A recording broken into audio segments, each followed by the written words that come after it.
I'm from the Paid Leave Oregon's outreach team, and my role is effectively just to, make sure that everybody knows about this information. We're a newer program, and some people are still finding out about it, and some people don't know what all is covered under Paid Leave Oregon.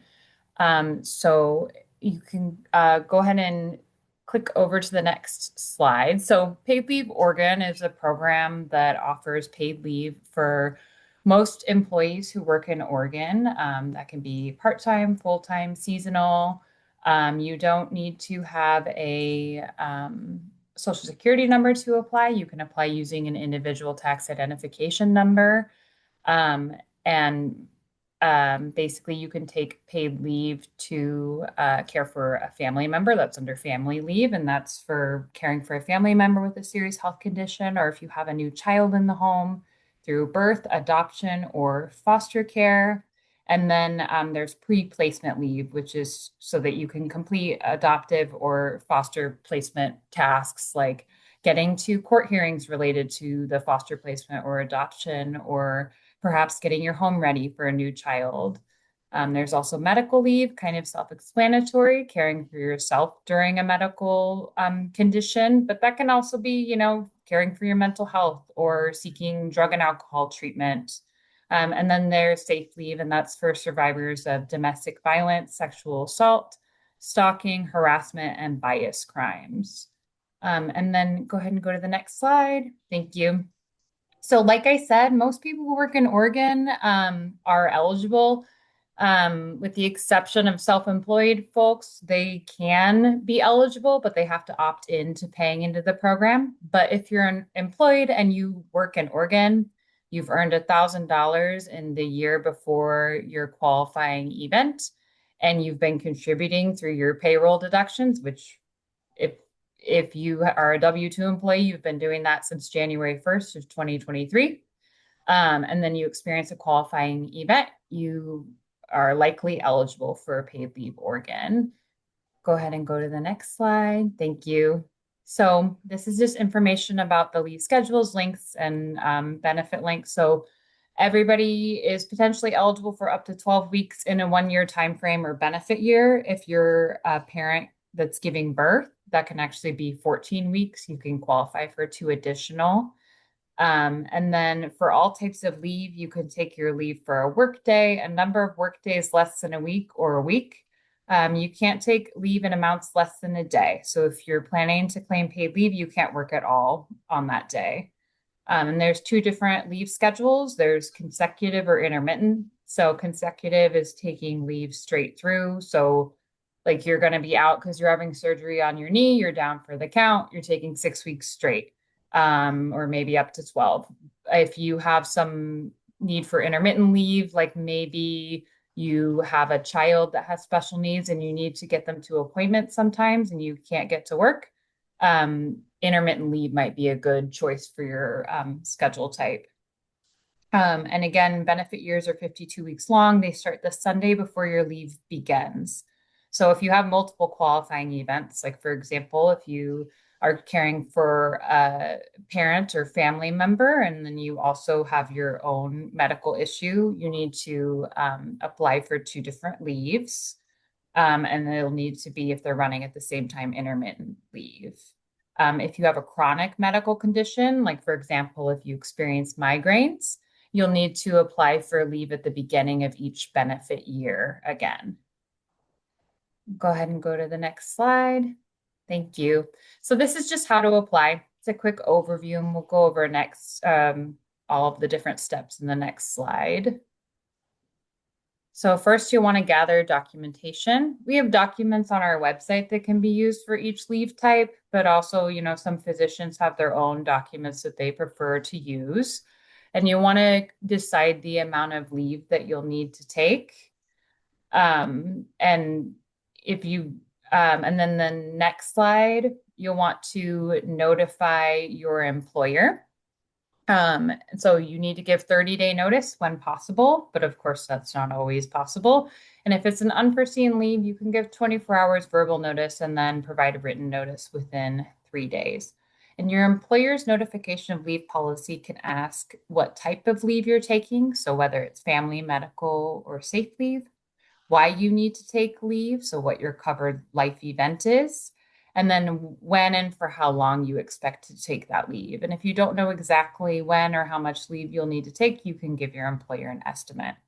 And then on our end, we do notify your employer 3 times. So once when you apply, and then next to inform your employer of your potential benefit amount.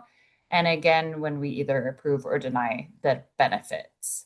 And go ahead and go to the next slide. So the next step is applying for benefits. This can be done online. So you can go online and set up a Francis Online account. There's also paper applications available that you can complete and mail in. You can give us a call if you're struggling with either of those options and apply over the phone. You won't want to apply more than 30 days before your leave starts. The system actually won't let you. And then go to the next slide, please. Thank you. The next step is just responding to questionnaires. So you want to check your US mailbox and your email and Francis Online for any questionnaires we send you, because of course, the quicker you respond, the quicker we can respond and get you that benefit decision. And then the next slide just talks about our benefits estimate calculator. So minimum wage employees will make 100% of their wages while on leave. But on average, people get, excuse me, between 65 and 85%. We're all paying into this program if you're a W-2 employee, and it averages out to everybody's paying $6 for every 1,000 that we make, and you should see that reflected on your pay stubs. But this calculator is great because you can enter in your gross wages from the last year and get a pretty decent estimate of what you can expect while you're on leave.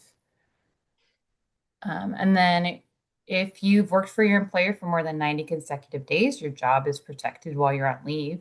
So if your position still exists, you have the right to the same job you had when you left. So you won't lose your job role, title, or rate of pay while on leave. You can keep any pension earned before going on leave. If your position no longer exists, if it's been eliminated, then job protection depends on the size of your employer. And I'll put some links in the chat at the end with information about that and just several other things, including an employee guidebook that kind of has all this information in one little packet. And then go ahead and go to the next slide, please. Thank you so much. So this is what we went over. There's 3 types of leave.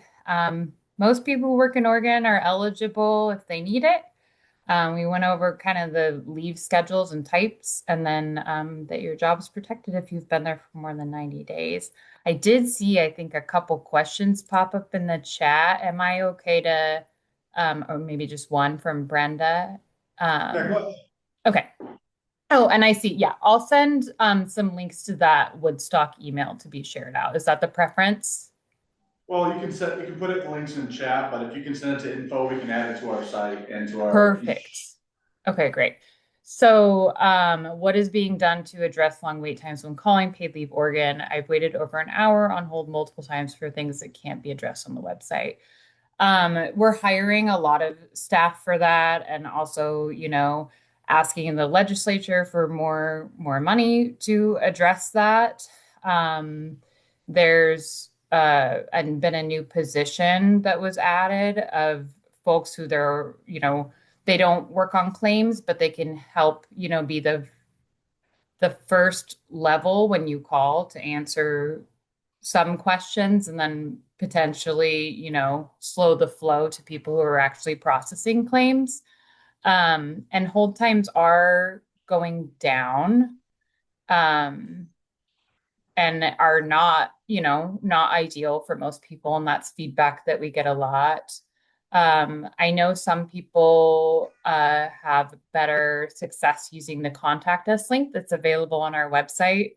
But in short, a lot is being done. We're working on different ways that we can have, even talking about, potential for having a callback number so that people aren't sitting waiting on hold. And this is something that, it's a new program. So there's definitely some kinks, and that's one of the biggest ones that we'd like to work out. All right. Did you want to open up for questions throughout for here, in person and online? Do you want to see if there's any questions, Sarah? Yeah, I see another one in the chat. If I can answer that, and then if other people want to come off mute or however, that's fine. So in slide 2, looks like you stated someone who was W-2 the year before qualifies. I'm self-employed this year, was W-2 previous 8 years.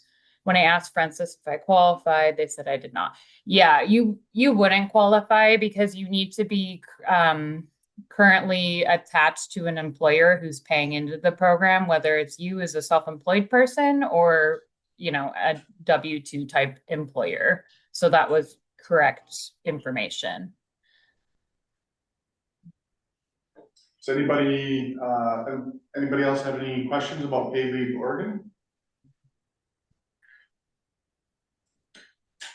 And any others? I don't see any more in the chat, no hands raised online, so that appears to be everybody. Is there anything else you'd like to add, Sarah?